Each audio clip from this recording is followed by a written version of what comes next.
What's going on, everyone? Juicebags here, and welcome back to some Dungeon Defenders 2 in my Fresh Start series for 2023 and 2024.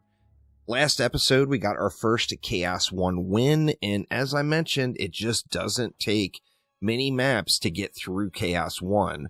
We've only completed 2 out of the 10 maps we need for our Dragonfall Explorer quest, and we already have Chaos 2 unlocked.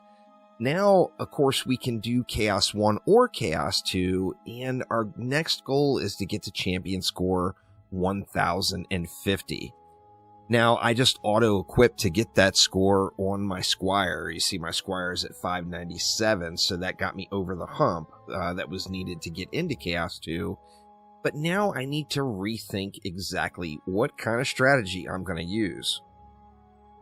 As we see here, Chaos 2 has a new Chaos enemy, the Cyborgs. Cyborgs are orc units that utilize rare elements in their weapons and armor that serve to disable a variety of traps, auras, and nodes. Now, one of the main struggles people will have going from one Chaos tier to another is not adjusting for the enemies that they're facing. Once again, this is a tower defense game, and it's a strategy game first, so you must counter the enemies that are there. Now, I've been spamming auras this entire time from my very first campaign map. However, we're now going to be facing an enemy that disables traps, auras, and nodes, meaning it's time to use something else. So we want to take, we can just go ahead and clear our inventory out and see on that second Chaos 1 run if we had any luck with shards. Once again, another destruction shard would be glorious, and we didn't get one. We got another shard that I can't use, so I'm just going to scrap that one, and then yet another shard that I can't use. Now, these shards, as I mentioned, this is part of the inventory struggle. You're going to want to save these shards, particularly if you plan on getting all these other heroes. Now, for this particular account, I don't plan on playing it past the end of this series, so I don't have a use, and I never will have a use for a shard for a Countess, as I'm just not going to unlock a Countess on this account. Now, additionally, you see I got some creeper reagents. I actually begged in town, and I got 3 vials of fright, so I can go ahead and get my pet squared away, but I did have a few creeper reagents there. We can just open the rest of these boxes now, and we see with the reroll tokens, we're going to get empowerment stats, and pet abilities, and we're going to get into all that stuff in just a moment. Now, we're DPSing on an apprentice here, and this was the pet that we leveled up. It's 10 of 10. We now have the Vial of Fright, so I'm going to go ahead and evolve this pet. Now, one of the reasons I wanted Earth Damage so bad is it has the potential of offering one of 2 of some of the best pet abilities in the game, and that is Poisonous Tips and Sandstorm. Both of those pets give you a huge hero DPS boost for several seconds, and it makes it very much easier to burn down any healthier mobs. So let's go ahead and evolve this pet and see what we got. Let's take a peek at it now, and it looks like it gave us Hex. Now, if we take a look at our reroll tokens, we do have 2 ability rerolls, so we can come over here and reroll that ability. Hex is not the one that I'm really looking for, so I can reroll with one of those reroll tokens and 1,000 gold. And there we go. We got the Poisonous Tips, and that was the one that I was after. Now, additionally, we had pet rerolls for empowerment stats. Now, what empowerment stats are those are the stats that the pet gives you. It's empowerment. So it's giving you, on this pet, hero damage and hero health. Now, as you unlock those other eggs, I'm actually good with having hero damage and hero health on this character, but as you unlock more pets, you're going to want to throw a pet on to various heroes, just because even though it's only a small amount, it is going to give you pet empowerment stats. You see on this one, it's given my Squire 29 defense health. Well, my Squire, of course, is building walls, So defense health is going to be huge for it.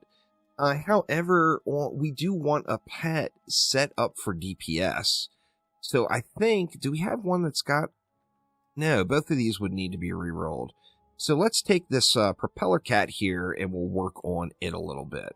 So we don't have very many reroll tokens, but we want to try to get defense power as one of the empowerment stats here. So let's roll off this ability power first and see what we can do. Okay, we got defense health. That's not really what we're looking for, but that is something defense related at least. And we'll reroll that hero damage as well and see what we're going to get. We didn't get a benefit there, so I'm just going to keep that old roll. As I get more of those pet reroll tokens, I'm going to want to reroll the pet's empowerment stats. Now, for rerolling the pet stats, that is rerolling the amount of damage that the pet does. You see, this pet has storm damage. Its base damage is 389. Or rerolling the attack rate. Now, the important thing to note here is this is the actual rate it attacks every 3.83 seconds. So this is the one instance where a lower number is better when you're re-rolling. So let's go to our DPS pet, actually, if we're going to re-roll any of that stuff, and we'll get out our apprentice. This is the pet we're going to have out actively. And let's re-roll the, say, the pet attack rate and see what we get. Now, we got a 2 second, and which is basically 200. We got a 2.02, which is 202. Our current is a 205. So we want the smallest number. It gives you the ranges here. The minimum it can be is 190. The maximum 225. The lower number, the better.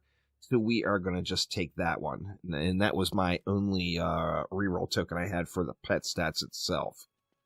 Now, since we want to make a change over from using auras to using some sort of tower, we have to choose which tower we want. Now, first things first, I'm going to go ahead and check through and apply any points that I may want applied. I think now we're going to be using the Huntress here. We're going to be using it as a builder. So I'm going to go ahead and go into defense crit chance. We're going to dump all 5 into defense speed. And then here, it doesn't really matter. Let's go for concussive shots duration to get things started. And I think what we're going to do is we have to look at what we have. So what we currently have available is we've got a Gobu Boom that we found in Chaos 1.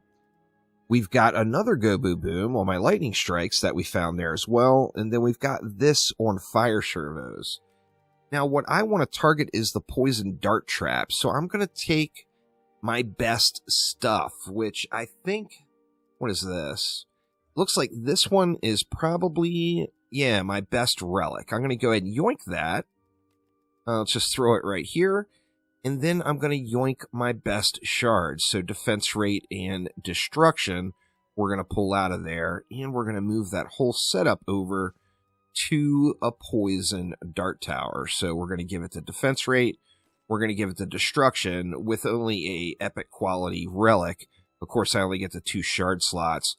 The third shard that I would throw in there, if I had a better relic on it, would be that defense crit damage. We can go ahead and put it in the slot, even though it's not going to be active right now. Now, in addition, we are going to have flyers, so I'm just going to keep this Skyguard tower with that unupgraded defense crit damage servo. And then the only other thing we could really think about is maybe a boost aura. But if we take a look at our Huntress now, if we're using the Poison Dart Tower here heavily, we want to look at what kind of value we would get out of a boost aura. So if we take a look at this at tier 1, it's doing 4,182 DPS. Now, a boost aura is going to be the same amount of DU as placing another Poison Dart Tower. So we want to look again and see, did we get enough of a gain? We went from, what was it originally? 4182 up to 4602. So we had what, like a 420-ish? 420, imagine that. Upgrade in DPS value. Now, we know that this costs 40 DU, so if I would have just thrown down another Poison Dart Tower, I would have picked up an extra 4,600 DPS versus 420 DPS on 4 different towers. So in this situation, it would be better for me to just use another Poison Dart Tower because my boost aura is just not providing enough quite yet. So another reason I chose the Poison Dart Tower, I was going to use either the Poison Dart Towers or maybe the Ballista or even the Cannonball.